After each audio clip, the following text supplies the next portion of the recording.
Hi guys, welcome to Mystery Diagnosis. I know you missed it. I don't understand why I can't crank this car. I knew something was really wrong then.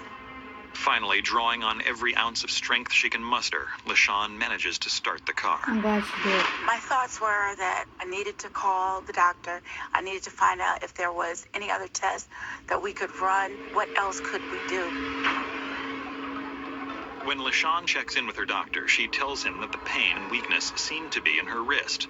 I'm wondering if it's type of arthritis. The rheumatologist orders electromyogram, a procedure that measures muscle function by stimulating muscles with electrified needles. A positive reading will indicate muscle or nerve damage. Those particular tests did come back fine. And as the weeks go by, the weakness she's experiencing continues to get worse. Because of the weakness in my hands and my wrist, I'm not able to do things that we take for granted, that are everyday things, like open a soda bottle, open a jar. I'd have to wait for someone else to come home to actually open stuff for me. LaShawn is forced to rely on her family for help with I'm wondering if it's polymyositis. She seemed like one of the sickest patients, that's certainly on paper, that I had seen in a while. I think my numbers were just something that she had never seen before. She had an extremely elevated white blood cell count that I could not justify. It was about 4 times the usual level. On average, we say about 5 to 10,000 is the count. Hers were as high at times as 30,000. Dr. Christopher Stein knows a high white blood cell count can be an indication of a variety of serious conditions, including infections and cancer. So she orders a biopsy of LaShawn's lymph nodes to see what she can find out. The first time I heard that it could be cancer, I was concerned because I had an infant. I was worried that I was not going to be around to see my daughter get older. A few days later, the biopsy comes back negative for cancer. But further blood tests do show something interesting. She has elevated CPK, an enzyme found in the heart, brain, and muscles, which could be an indication of muscle damage and possibly inflammation.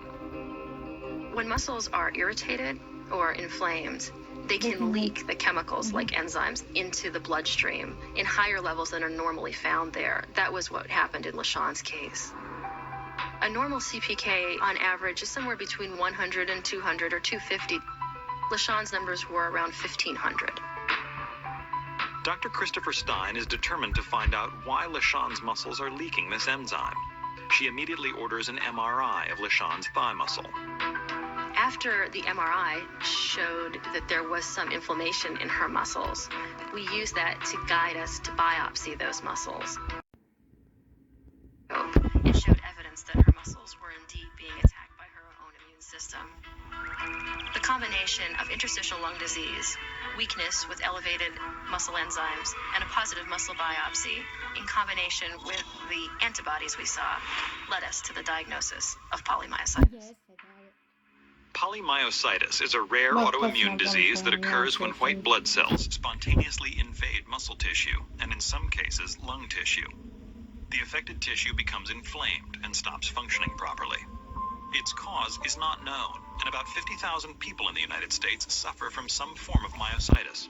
About 30% of those people will have lung disease as well.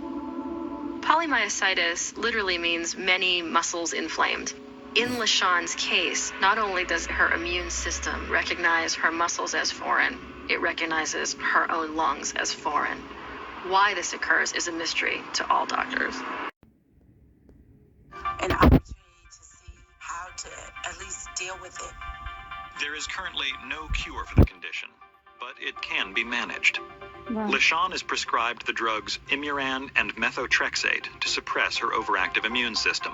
And because of her particular illness, it is likely she will need the medication for the rest of her life.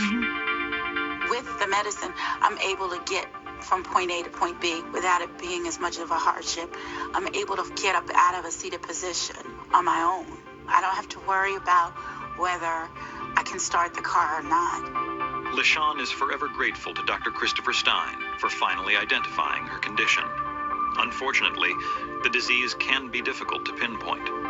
The symptoms can be so nonspecific initially, and then patients themselves sometimes don't recognize that they're getting weaker, or they do and they blame it on a host of other things. One thing's for sure, LaShawn is lucky she was diagnosed when she was. This disease can be fatal because the lungs continue to be inflamed, scar further, impair your ability to get oxygen to the tissues. You got all the short needs, and I have all the long. Is that what you want? OMG. Today, 5 years after being diagnosed, LaShawn is still adjusting to a slower lifestyle. My condition right now is I'm pretty stable. I have to try not to overexert myself. We've talked about the possibility of a lung transplant, but to date she's been able to avoid that, and I'm hopeful that we can continue to treat the disease, suppress her symptoms, and hopefully avoid that in the future.